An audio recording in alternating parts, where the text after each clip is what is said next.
Bonjour chers téléspectateurs d'Aiguille Télévision.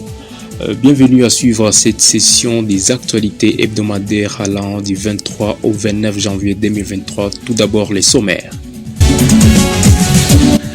Dans les grandes lignes de cette édition des nouvelles hebdomadaires, nous allons parler de l'incendie qui a été déclaré à la prison centrale de Goma d'Imunzenze dans la nuit de ce lundi 23 janvier 2023.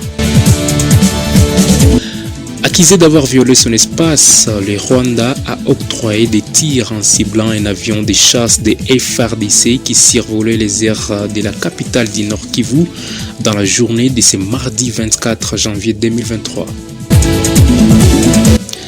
Le gouverneur militaire du Nord Kivu a réceptionné un lot important de vivres et non-vivres, dont de la Caisse de solidarité nationale par le ministre national en charge des affaires humanitaires, Modeste Mutinga. La route néo-apostolique vers parking Massissi sur la route nationale numéro 2 demeure l'une des causes des accidents de circulation. Ce constat a été fait par votre chaîne. Décès d'un bébé d'au moins d'un mois de naissance au nouveau site de déplacés de Boulengo ce vendredi 27 janvier 2023. À présent, le détail. Un incendie a été déclaré à la prison centrale de Goma d'Imunzenze dans la nuit de ce lundi 23 janvier 2023.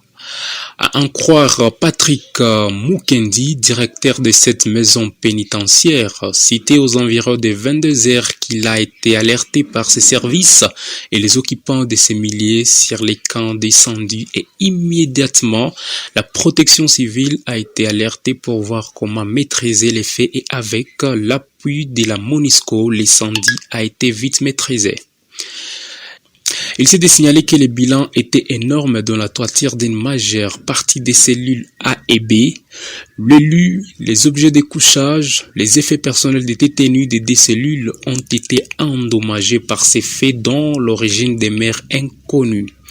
Toutefois, pendant ces drames, aucun prisonnier n'est parvenu à s'évader. Sécurité à présent, un avion de chasse congolais a été le cible de tirs de missiles en provenance du Rwanda pendant qu'il survolait les airs de la ville touristique de Goma, province du Nord Kivu.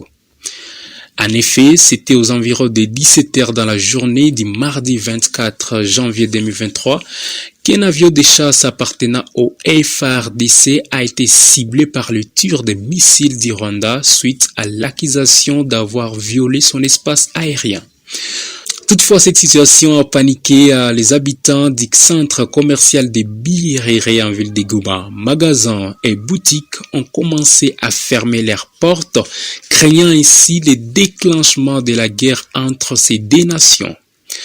Plus tard, le gouvernement congolais n'a pas hésité à publier un communiqué en condamnant et dénonçant cette énième attaque des provocations de la part du régime de Paul Kagame. Solidarité nationale, un lot important de vivres et non-vivres, dont de la Caisse de la solidarité nationale, a été remis ce mercredi 25 janvier 2023 au gouverneur militaire du Nord Kivu par le biais du ministère national en charge des affaires humanitaires Modeste Mutinga. La cérémonie a eu lieu dans l'enceinte du gouvernorat. Le destinataire de cette assistance sont les déplacés renfermés dans 2000 ménages se trouvant sur les sites de Bouchagara, en territoire de Nyiragongo.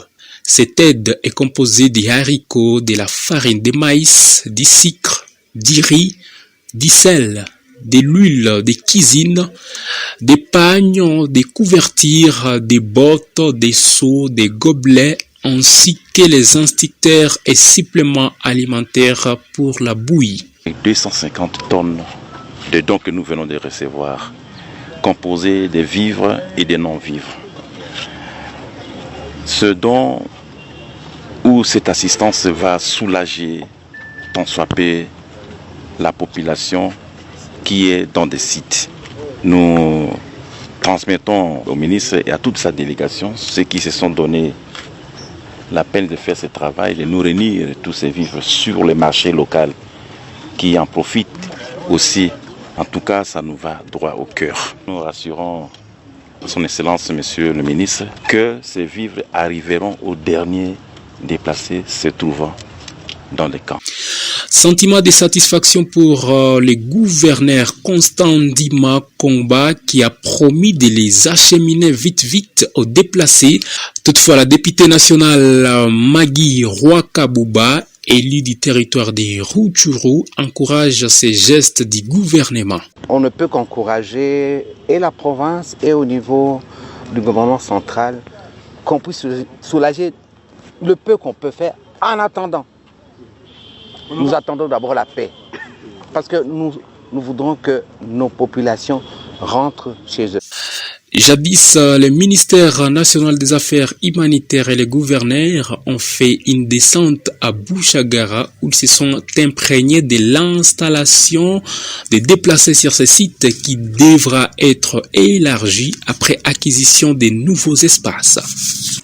À présent, rendez-nous en Ndosho où un délabrement de la route nationale numéro 2 vers Néo-Apostolique à Ndosho. Ces derniers temps, cette route reste l'une des causes majeures des accidents sur cette voirie. Selon un constat fait par D'Huile TV, cette route reste en mauvais état surtout lorsque la pluie tombe. Certains pratiquants de cette voirie urbaine, comme chauffeurs, taximens, motos et autres, ont la difficulté d'y passer suite à une eau qui stagne, bloquant ainsi la circulation. Toutefois, ça fait au moins quelques mois que cette route connaît ces problèmes malgré l'implication de certains jeunes qui font les salongos en ce milieu.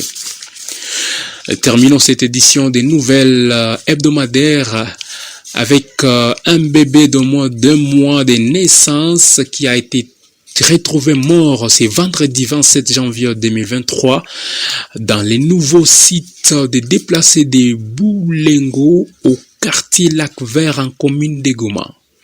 Selon nos sources, il s'agit d'un nourrisson dont ses parents ont fui les affrontements entre FARDC et M23 à Karenga. Nous sommes dans les territoires de Massissi. Le manque de nourriture et la fatigue pourraient atteindre Goma sont entre autres les éléments ayant conduit à sa mort. Notons que le maire de la ville de Goma s'est rendu sur les lieux du drame afin d'ordonner son enterrement un peu loin du site. Mesdames, Messieurs, c'est par là que nous mettons un point final à cette édition des actualités hebdomadaires. On se retrouve à la prochaine.